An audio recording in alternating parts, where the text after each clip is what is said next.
大吉です。本日も動画を見ていただきありがとうございます。今回はね iPad Pro またね新しく登場したこともありまして、 iPad どのモデルをね買うべきか、じゃあどう違うのかっていうところですね、2021年バージョンということでねお話ししていきたいと思います。去年に iPad Air 4のね登場だったらですね、今回M1 のね iPad Pro がね登場してますんで、今年のね5月に登場してますんで、やっぱりiPad をね選んでいく上で複雑な部分ねあったりしますんで、ということで違いをね部門ごとにね分かりやすくまとめましたので、自分にね合ったiPad 選びの参考にしていただければと思います。こちらのチャンネルで Apple 製品をはじめとするリーク情報だったりですね、賢い買い方ですねだったりガジェットのレビュー動画っていうのを定期的にアップしておりますので、チャンネル登録していただいてですね、最新情報をね受け取ってもらえればと思います。またご覧になっている方のね、まだまだ 15% ほどの登録ということなので、登録していなかった方などはですね、これを機会に登録していただくと、死ぬほど喜びます。あと通知ベルもねオンにしていただくと最新情報が届きやすくなりますので、またコミュニティ機能のものでですね、Apple 製品をはじめとするセール情報とかねお得な情報も見れるようになります。ぜひなんで通知ベルオンにしてね見逃さないようにしてもらえればと思います。あとTwitter も日々こちらタイムリーに更新してますので、よろしければフォローもねお願いします。ということでまずはね iPad のカラーバリエーションですね、こちらから見ていきたいと思うんですが、選べる色に関しては iPad Pro はね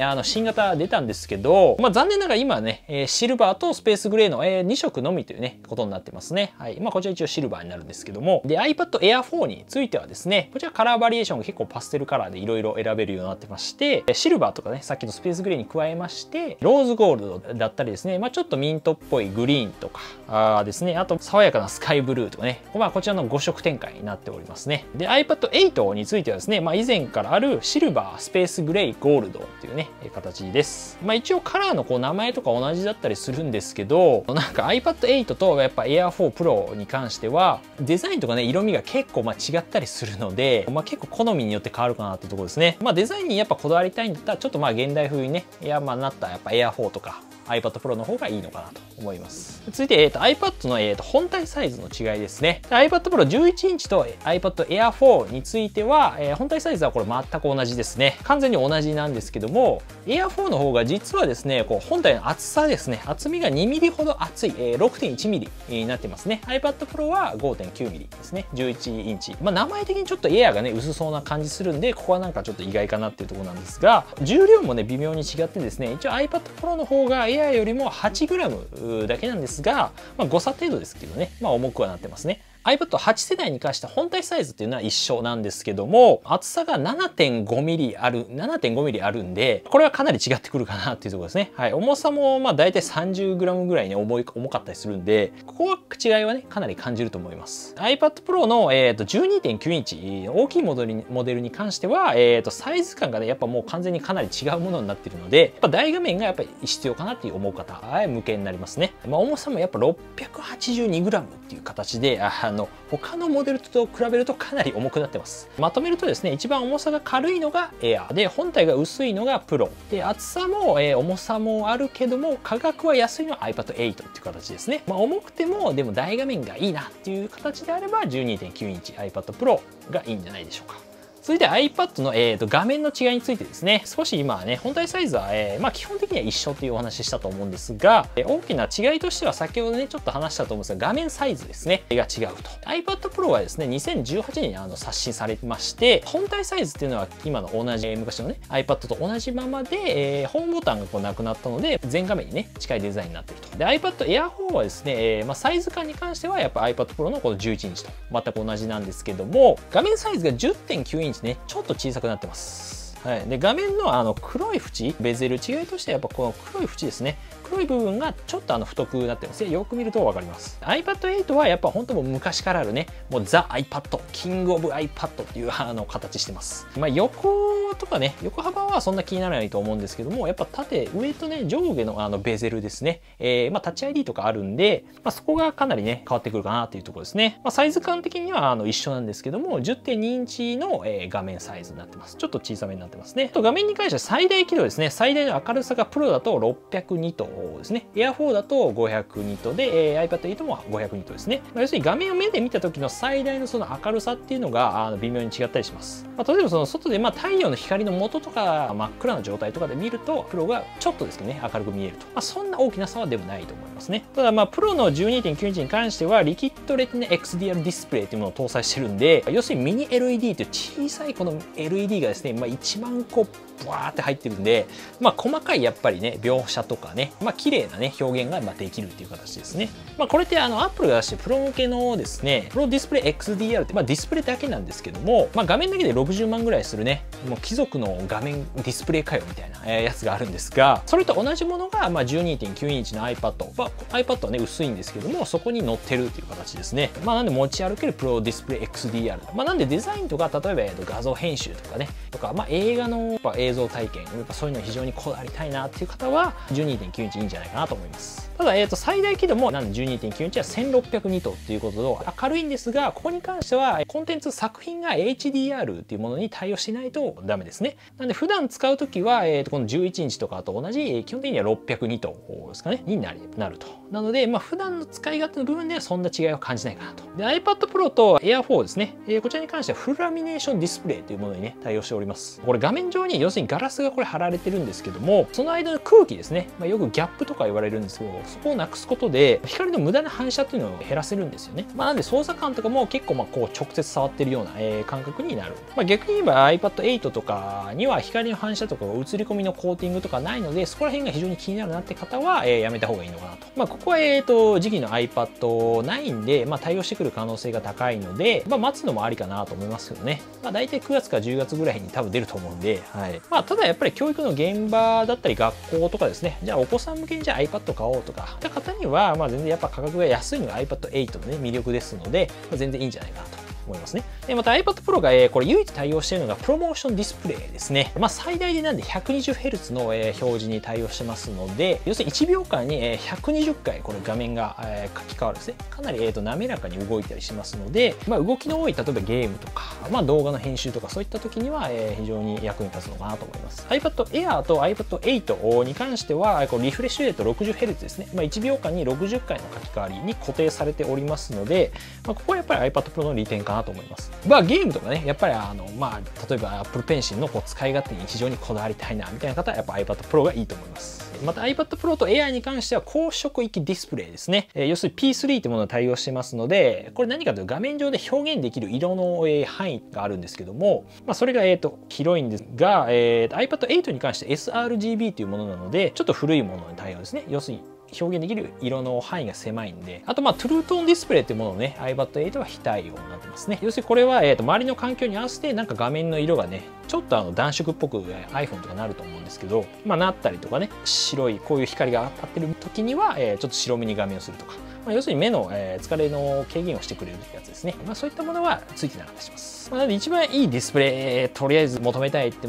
方なら iPad Pro ですね。とにかく安いのがいいっていうのは iPad 8かなと。その間が iPad Air 4かなっていう感じですね。で続いて iPad のロック解除方法、要するに生体認証ですね。ここの違いになるんですが、これね面白いのが全部のモデル、3つとも違うんですね。iPad Pro は皆さんお使いね iPhone とか同様の Face ID ですね。要するに顔認証が採用されてますね。要するに 3D で奥行きとか含めて顔を登録しておいて、人工知能、ニューラルエンジンをね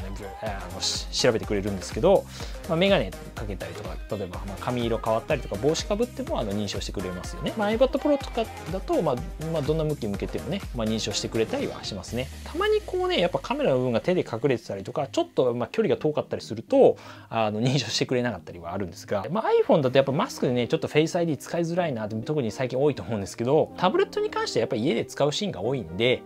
全然いいのかなってね、Face ID 便利かなと思います。で、一方で iPad Air 4に関しては、電源ボタンに内蔵型のタッチ ID になりますね。こうピッてやると認証されるって形。なんで、もし外出先でタブレット結構使うなって方に関しては、Face ID よりもタッチ ID の方が便利かもしれないですね。iPad 8は昔ながらのもう本当にフォームボタンのタッチ ID って感じです。これはこれで便利なんですけど、で iPad の接続端子ですね、こちらの違いですね。iPad Pro と Air に関しては、USB-C、Type-C になってます。ただ今回の M1 iPad Pro からは、Thunderbolt の USB4 こちらに対応になりました。なのでデータの例えば転送スピードとかに関しては、iPad Pro の方が速いというところですね。外部の例えば SSD とかね、4K の動画を転送するとか、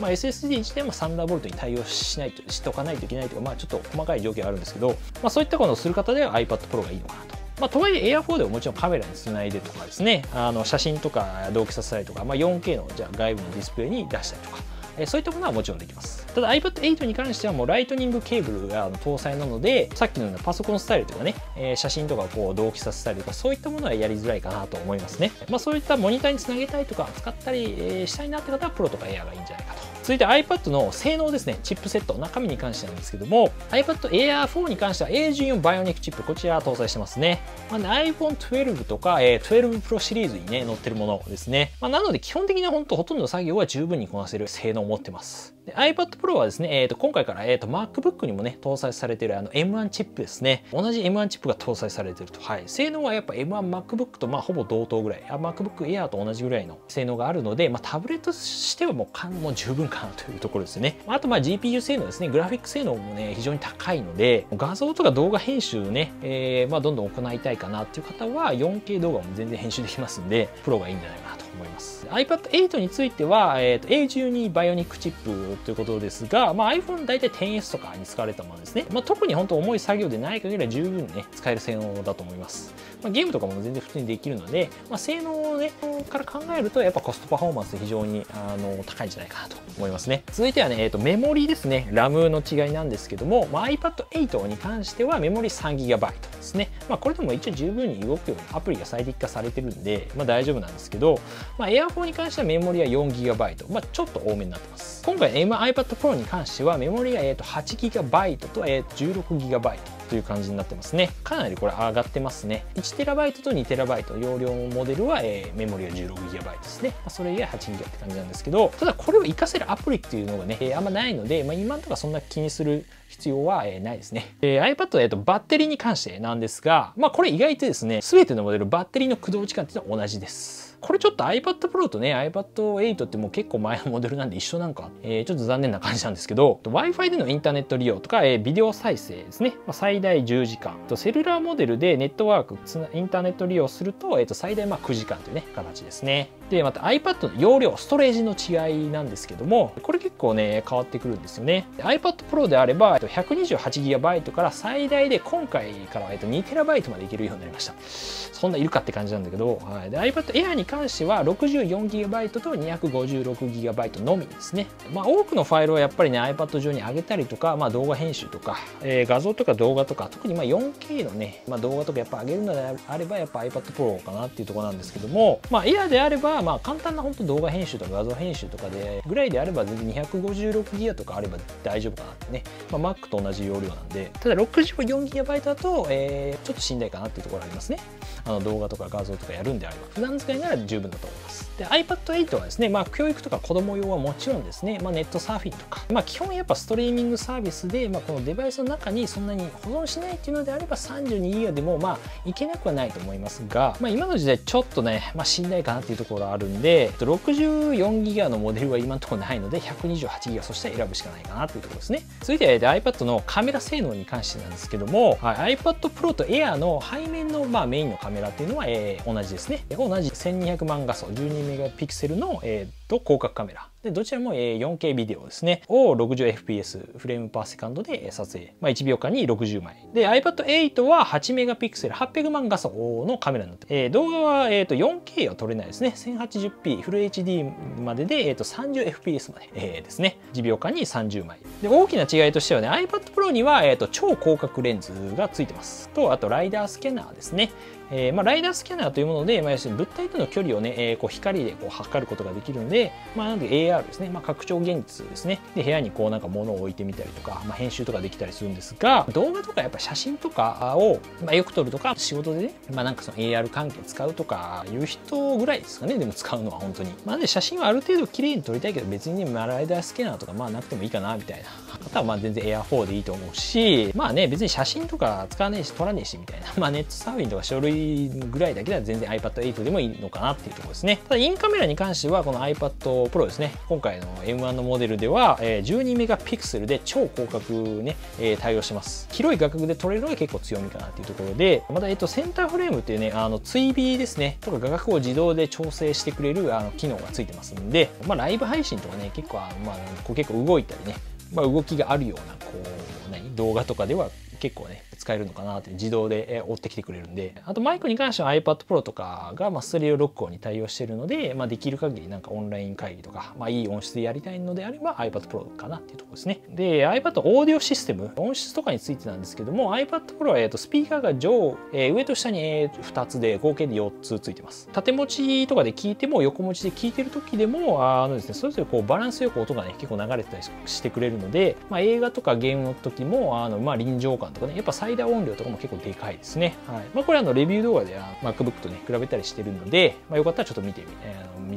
ただきたいんですが、まあ、Air も一応スピーカー2つになってるんですが、まあ、臨場感楽しめるタイプになってますが、 iPad 8についてはもう下にねスピーカーあるだけでこう塞いじゃうと何も聞こえないんで、唯一イヤホンジャックがついてるとこはいい点かな、それぐらいですかね。でまた iPad のねこのペンシル対応、 Apple Pencil 対応の違いなんですけども、 iPad Pro と Air に関してはどちらも第2世代のねこの磁石でくっつくで充電できるタイプのものですね。まあそのままペアリングもできるので、もちろんここでね磁石でくっつくのでそのまま持ち運べるので、まあ、なくしたりもしないとたりねできますね。で iPad 8の場合は第1世代の Apple Pencil なので、例えばこうひっつけたりすることはできなかったりですね、まあ、充電の時キャップを外してお尻のライトニングぶっ刺して、充電するとか、まあちょっと不格好な感じでやる手間はあります。続いて iPad のキーボードですね。こちらの対応なんですけども、 iPad Pro、Air ともに Air4 ともにですね、第2世代のポリオキーボードとかマジックキーボードですね。これ白色新型ですけども、まあ、MacBook のようにこんな形で使えるようになります。で iPad 8に関しては第1世代のスマートキーボードですね、のみの対応になるので、まあ、例えばトラックパッドがついた、こういったマジックキーボードとか使えないですね。まあ、基本的にはキーボードの性能自体は同じなので、まあ、文字入力だけ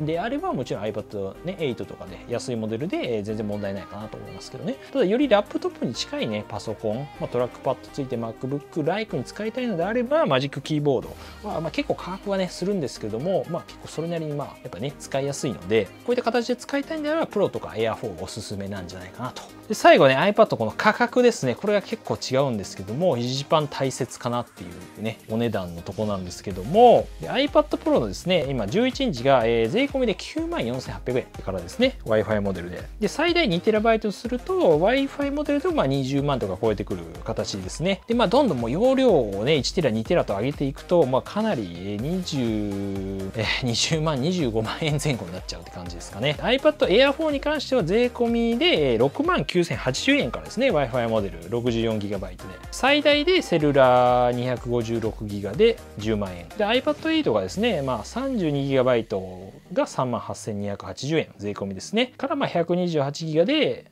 セルラーモデルでも65,000円とかね形になってます。これなんかアップルのサイトだとなんかセルラーモデルの表示がなかったんですけど、iPad Air をね、256GB とか選ぶと、iPad Pro の11インチと価格差が7,000円になるので、ちょっとプロを買った方がいいのかなっていう感じもしますけどね。はい。Air でも全然いいと思うんですけど、皆さんどうですかね。でまたこれ 12.9 インチにするとですね、税込みで13万円からあとなかなかねお値段するんですね。もう 2TB とかとかにしちゃうとですね、もう27、8万とか、Wi-Fi モデルでもね26万円ぐらいするんで税込みで、はい、ちょっと高いかなと、高すぎるなって感じしますね。これだったら MacBook 買った方がやっぱコストパフォーマンスいいんじゃないかなと思いますね。本当プロの方向けだけかなっていうね感じですね。で最後まとめとしてね、じゃあどうやって選ぶかっていうところなんですが、用途によってねどれを選ぶかってところなんですが、一番安いね、例えば iPad 8とかであればもう本当もうタブレット、スマホに加えてちょっともう一個欲しいかなっていう感じですね。とかだったりお子さんとかやっぱ教育でね、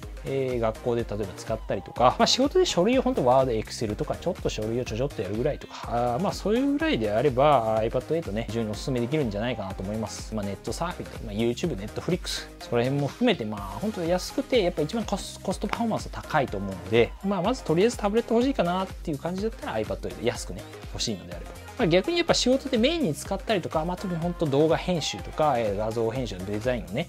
きっちりね、プログラミングを一応できたりはするんで、そう考えると iPad Pro かなっていうところですよね。安心して使えるんじゃないかな。性能もかなりアップしてますので、iPad Air がちょっと微妙な立ち位置ではあるんですけども、やっぱ新しいこの色とかね、パステルカラーとか iPad Air にしかないし、タッチ ID とかがね、やっぱりいいなっていう方ですね。そういった方はいいんじゃないかなと。でやっぱり価格がね、価格をちょっと抑えたいけど、iPad Pro みたいにやっぱペンシル使えたりとか、このかっこいい全画面のデザインがいいかなっていう方は、やっぱりね、iPad Pro のようなやっぱ使い方したいけど、価格を抑えたいっていう方は Air 4、いいんじゃないかなと思います。特になんで、学生の方とかね、めちゃめちゃノート取ったりすると思うんで、結構おすすめかなと思いますね。マジックキーボードとかも使えるし。一応M1 の iPad Pro に関してはレビュー動画ですね。再生リストこちらまとめてあるので、よかったら参考にしてみてください。ということで、こちらの動画少しでも役に立ったなという方は、ぜひ、グッドボタン、チャンネル登録、通知ボタンもぜひお願いします。コメントもね、気軽にお願いします。全部見させてもらってます。ありがとうございます。ということで、また次回の動画でお会いしましょう。良い一日をお過ごしください。バイバイ。